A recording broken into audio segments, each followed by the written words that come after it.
वासुदेवाय नमः।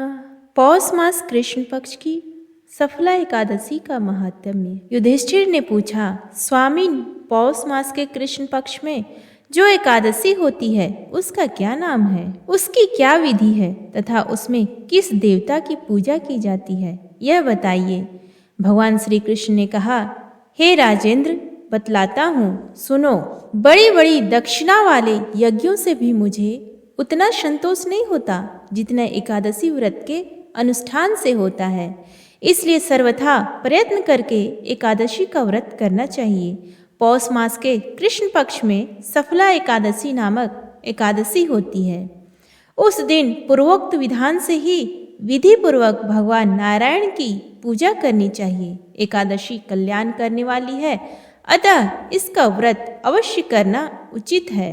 जैसे नागों में शेषनाग, पक्षियों में गरुड़, देवताओं में श्री विष्णु तथा मुनिष्यों में ब्राह्मण श्रेष्ठ है, उसी प्रकार संपूर्ण व्रतों में एकादशी तिथि का व्रत श्रेष्ठ है। हे राजन, सफला एकादशी को नाम मंत्रों का उच्चारण करके फलों के द्वारा श्री हरि का पूजन करें।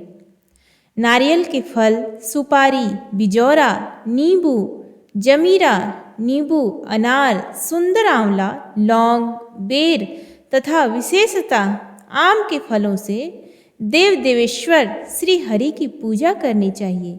इसी प्रकार धूप दीप से भी भगवान की अर्चना करें। सफला एकादशी को विशेष रूप से दीप दान करने का विधान है। रात को वैष्णव पुरुषों के साथ जागरण करना चाहिए। जागरण करने वाले को जिस फल की प्राप्ति होती है वह हजारों वर्ष तपस्या करने से भी नहीं मिलता। हे नृपश्रेष्ठ, अब सफला एकादशी की शुभकारिणी कथा सुनो। चंपावती नाम से विख्यात एक पुरी है जो कभी राजा माहिष्मत की राजधानी थी। राजश्री माहिष्मत के 5 पुत्र थे। उनमें जो ज्येष्ठ था वह सदा पाप कर्म में ही लगा रहता था, पर स्त्रीगमी और वैश्यासक्त था। उसने पिता के धन को पाप कर्म में ही खर्च किया। वह सदा दुराचार परायण तथा ब्राह्मणों का निंदक था। वैष्णवों और देवताओं की भी हमेशा निंदा किया करता था। अपने पुत्रों को ऐसा पापाचारी देखकर राजा महिष्मत ने राजकुमारों में उसका नाम लुम्भक रख दिया। फिर पिता और भाइयों ने मिलकर उसे राज्य से बाहर निकाल दिया। लुम्भक उस नगर से निकलकर गहन वन में चला गया। वहीं रहकर उस पापी ने प्रायः समूचे नगर का धन लूट लिया। एक दिन जब वह चोरी करने के लिए नगर में आया तो रात में पहरा देने वाले सिपाहियों ने उसे पकड़ लिया, किंतु जब उसने अपने को राजा माहिष्मत का पुत्र बतलाया तो सिपाहियों ने उसे छोड़ दिया। फिर वह पापी वन में लौट आया और प्रतिदिन मांस तथा वृक्षों के फल खाकर जीवन निर्वाह करने लगा। उस दुष्ट का विश्राम स्थान पीपल वृक्ष के निकट था। वहां बहुत वर्षों का पुराना पीपल का वृक्ष था। उस वन में वह वृक्ष एक महान देवता माना जाता था। पाप बुद्धि लुम्भक वहीं निवास करता था। बहुत दिनों के पश्चात एक दिन किसी संचित पुण्य के प्रभाव से उसके द्वारा एकादशी के व्रत का पालन हो गया।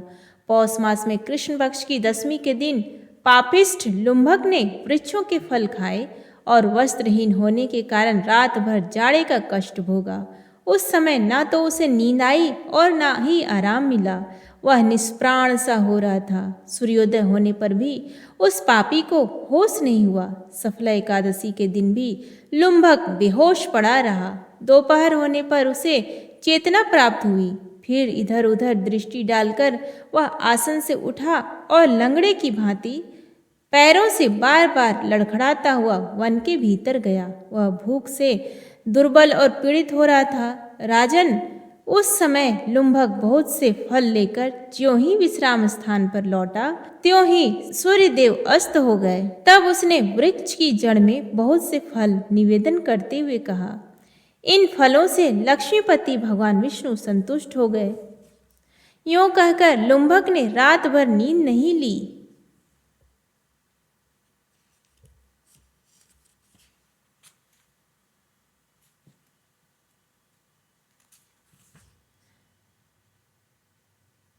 इस प्रकार अनायास ही उसने इस व्रत का पालन कर लिया। उस समय सहसा आकाशवाणी हुई, हे राजकुमार, तुम सफला एकादशी के प्रसाद से राज्य और पुत्र प्राप्त करोगे।